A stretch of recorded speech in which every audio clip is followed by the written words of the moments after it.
Are you obsessed with mac and cheese, but not obsessed that nutritionally it's lacking? Today, as a registered dietitian, we are making high protein, high fiber mac and cheese. Let's get to cooking.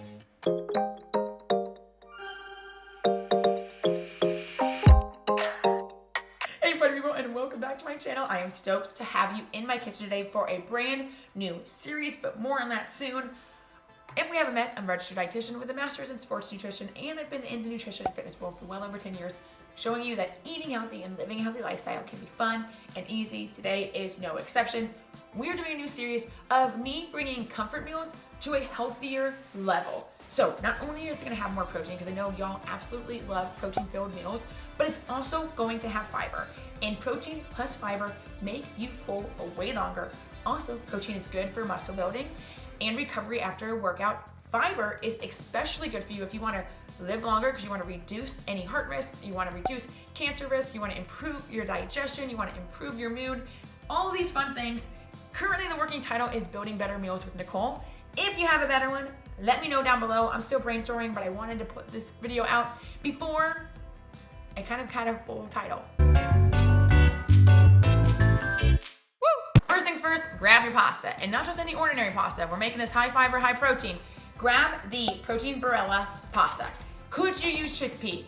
Yes, but I really don't like the integrity of chickpea pasta because it always breaks down on me. It never reheats well. This is the only protein fiber pasta I've ever had that not only tastes good and tastes like pasta, that also has protein and fiber and also doesn't break down on me, and I can microwave it the next day and it doesn't disintegrate.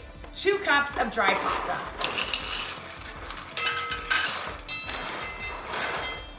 Get some water, boil it, make your pasta, you know what to do. First ingredient, 1 cup of cottage cheese. And I know before you're like, Nicole, cottage cheese, I hate it, it's so gross, I don't like the chunks. Here's what you're gonna do. You're gonna blend it. And before you're like, oh my gosh, that still is gross, try it. Let me know, comment down below what your actual thoughts are. So not only am I trying to amp up the protein and amp up the fiber, I'm also trying to minimize the saturated fat. Minimizing your saturated fat is gonna help reduce any risk of heart disease, any risk of stroke, and I am already gonna have an ingredient today that has some fat in it. So don't worry, it's not a fat-free food, but it is lower so that we are amping up the nutrition in your meal. Next ingredient, it's gonna sound a little wonky again, nutritional yeast. And if you've never tried nutritional yeast, I was a little bit like, taken aback the first time I tried to use it because I wasn't sure what it was gonna taste like. It's slightly more expensive to buy if you're not sure what it's gonna be and you don't wanna waste your money. Y'all, 2 tablespoons has only 40 calories, but what's really good about this is that it's 5 grams of protein in just 2 tablespoons, 2 grams of fiber in 2 tablespoons, and B vitamins, which if you didn't know, B vitamins help us break down food to create energy. There's like 90% folate, 420% B6, 220% B3, 480% B2, 520% B1, all of these good for you vitamins and minerals that are just naturally found in nutritional yeast. So, 1/3 cup nutritional yeast. Next is your fun ingredient, 3/4 cup of reduced fat cheddar cheese. Again, I'm using reduced fat, reduces the calories, reduces the saturated fat, but keeps the flavor. If I could find a reduced fat sharp cheddar cheese block, I would have used that and shaved it myself, but I couldn't find any in my store, so I just got the already shredded. Great. Garlic clove adds flavor, adds spice, and all you have to do is open it. Start with a 1/3 cup of milk, whatever milk you want. I am using soy milk because that's what I have. Make sure if you use soy milk or almond milk or any kind of plant-based milk, it's unflavored, unsweetened. The worst thing you could do is put vanilla in here and have like a sweet mac and cheese. Absolutely disgusting. Soy is also very good for our heart health, and I know so much research back in the day says it makes men have boobs. It doesn't. So much research has shown that it doesn't make men have boobs. What it does do is reduce your risk of ovarian cancers and breast cancer. Seasoning, little salt, pepper, and then 1/2 teaspoon of red pepper chili flakes. Do you have to add these? No, if you don't like spice, don't add it. I love a little spice in my mac and cheese just to give it some flair, some zazz. And 1/2 teaspoon of paprika. Again, you're gonna add a little bit more flavor. I have one more ingredient to add fiber to this, but I need to blend this up because it's almost to the rim.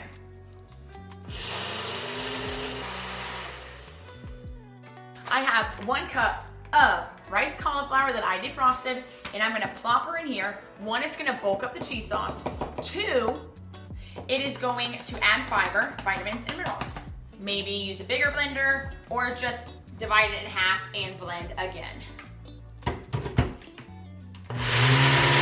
Don't mind my gross stovetop. We are renting this place, and I absolutely hate a white stovetop now because you can see every kind of mark. All right, pour your sauce mixture into the pan. Now all you have to do is put your sauce on medium heat. Let some of the water evaporate so it gets nice and thick. I would say keep it on for around 5 minutes. You can stir it as it's cooking. Once your cheese sauce has been cooking for 5 minutes, it's now nice and thick. You're gonna wanna add broccoli. Broccoli, cheese, and macaroni go so stinking well together. If you don't wanna add this, you don't need to, then I recommend adding some more cauliflower in. But this is gonna amp up the volume so you have a lot more portions and you feel full for longer because your portion can be bigger. It's gonna add fiber, vitamins, minerals. You're not gonna taste it because it's gonna be doused in cheese sauce. So this is 4 cups of broccoli. Slice and dice it, chop it up in small pieces, keep it in big pieces, whatever you want. If you're somebody who's trying to increase their fiber, but you notice that whenever you buy fruits and or vegetables, you always throw them away so you waste money, just get frozen and make sure your frozen veggies don't have any added salt, sodium, sugar, or added fat in it. Then this is your 2 cups of dry pasta that basically made 4 cups of pasta, and plop all of this in here. Be gentle with how you break her up so that the corkscrews stay together. If you wanted to add a little bit more cheese to the top, put it in a pan and bake it, you totally could. But this is the easiest way to make your mac and cheese, and now you have super, super cheesy macaroni and broccoli cheese, lots of fiber, lots of protein. This entire pot makes probably more than this, but let's call it 4 servings and you get a huge portion of mac and cheese. Each serving will be around 375 calories, insane for mac and cheese. 40 grams of carbohydrates, so that's less than 3 servings of carbs. If you're like, Nicole, it's a lot of carbs, it really isn't. 1 slice of bread is around 15 grams of carbohydrates, so this is only 3 servings of carbs with, y'all, 26 grams of protein in each serving. That's even if you don't top it with chicken. And I know a lot of you are gonna top it with like grilled chicken or maybe even ground meat to make like a hamburger helper kind of thing. So even without chicken on top, it has 26 grams of protein and 9 grams of fiber. And remember, y'all, you need around 25 to 32 grams of fiber a day. That is over a third of your needs in just 1 serving of this for dinner, which is absolutely incredible. But there is a cheese pull, baby. Cheersies. Oh my gosh. You can make this 26 grams of protein meal into like a 50 grams of protein by just adding like 3 ounces of chicken. Y'all, if you make this, you have to let me know down below. If there's another recipe you want me to amp up the protein, amp up the fiber, amp up the nutrients for your favorite comfort meal that isn't maybe delightful, but doesn't have that much nutrition in it, and you want to have more nutrition in it, let me know down below. I will make anything under the sun as much as I possibly can. That is a real food. I'm stoked about this new series. Until next time, drink your water, eat your fruits and vegetables, and be kind to yourself and those around you. And I'll see y'all next time. Bye, y'all.